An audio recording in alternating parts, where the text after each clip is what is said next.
Hi Clark, how are you? My name is Logan. I'm a student physical therapist assistant and I'll be working with you today. Now, according to your chart, it looks like you just fractured your wrist. Is that correct?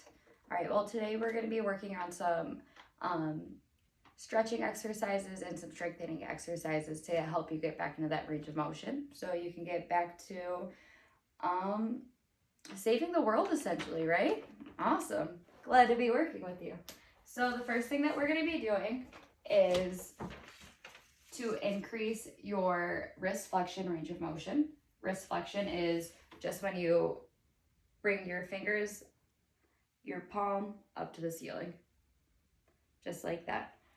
So I'm going to have you rest your forearm on a table, and then all we're going to be doing is bending your palm. Your palm is face up to the ceiling. I want your fingers to move right up to the ceiling.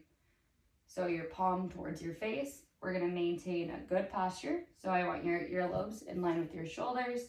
I want your belly nice and squeezed tight. And then your feet are going to be hip distance apart and they're going to be nice and steady on the ground. And we're just going to be sitting nice and straight up. So we're going to go into that full wrist flexion. We're only going to be moving at the wrist. And we're going to hold that for 15 to 30 seconds, and we're going to do that 3 to 4 times. We're going to do this once daily, and this is a low intensity exercise. You're going to stop if you're feeling an increase in pain or if you feel like you can't only move at the wrist. So if you're moving at the elbow too, or if there's any numbness, tingling. So this is also an HEP. I sent this to you on your email, so if you want to go ahead and pull that up, I'll go over it with you. So I want you to do this at home once daily. And like I said, we're going to be holding that for 15 to 30 seconds. We're going to maintain that good posture. I want you to sit at your table and just bring that palm right up to your face. And we're going to hold it for 15 to 30 seconds. And like I said, you need to stop if you feel an increase in pain or if there's any numbness or tingling. And if you were to fall during this, I need you to call 911. Now, when we're doing this in the clinic, I'm going to be palpating your forearm to make sure that those wrist extensors are firing correctly. Now, the next exercise we're going to be doing is ulnar deviation. So ulnar deviation is when you're moving your hand sideways, bringing your pinky up to the ceiling. So you can do this either sitting or standing, and your palm is going to be facing towards your body, so just like this, right at your side.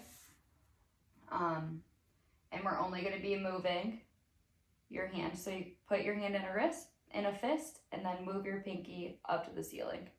I don't want you moving your hand back. I want it straight by your side. Nice, good posture. Belly is squeezed. Hips are neutral. I don't want your butt sticking out. So nice neutral hips. Feet hip distance apart and standing nice and tall. Hand by your side. And we're just going to hold this for 15 to 30 seconds. We're going to do this 3 to 4 times and once daily.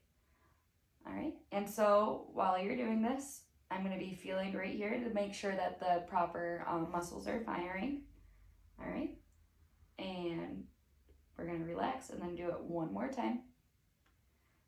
So I want your shoulders relaxed. I know this can be uncomfortable and your shoulders want to come up to your ears, but we're going to really relax them and go ahead and do that. All right, so now since we stretched all of our muscles, we're going to go ahead and do some strengthening exercises. This is another HEP. So we're going to be strengthening your wrist extensors. So I sent this to you on your email. You can go ahead and pull that up and just follow along with me.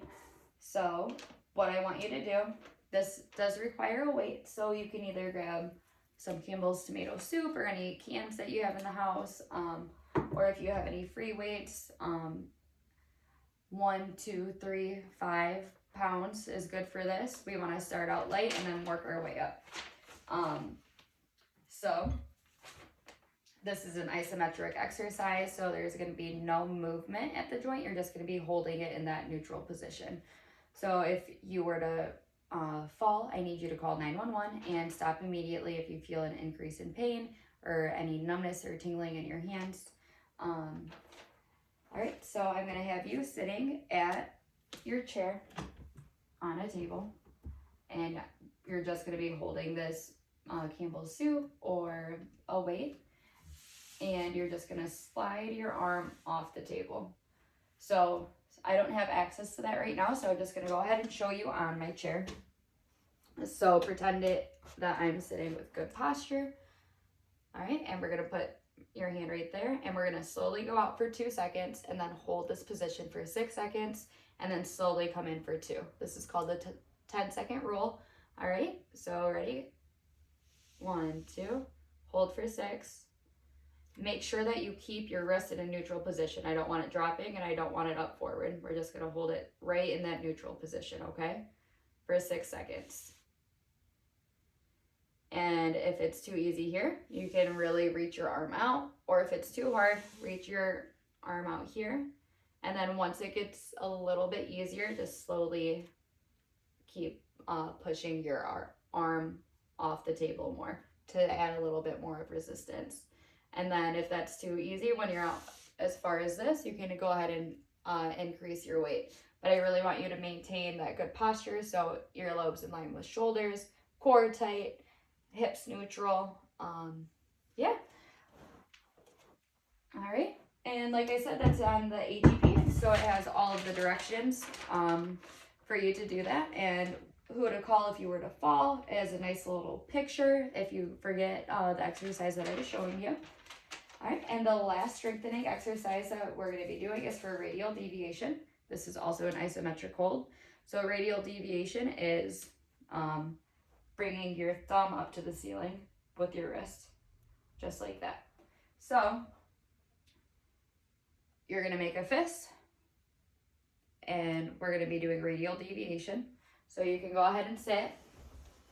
And this is also the 10-second rule as well. So sit with your palm up, and then place your uninjured hand on top and just really push into that hand doing radial deviation.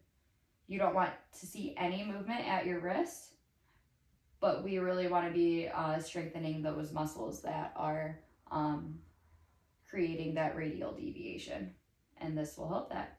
So we're going to push for 2, and once you get to that max push, you're going to hold that for 6, and then you're going to slowly return to no pushing at all in 2 seconds for a total of 10 seconds. We're going to do that 8 to 10 times, and I want you to do this about 3 to 4 times a week to really strengthen up those muscles. This is a low intensity exercise, and if you were to feel an increase in pain, I want you to stop immediately.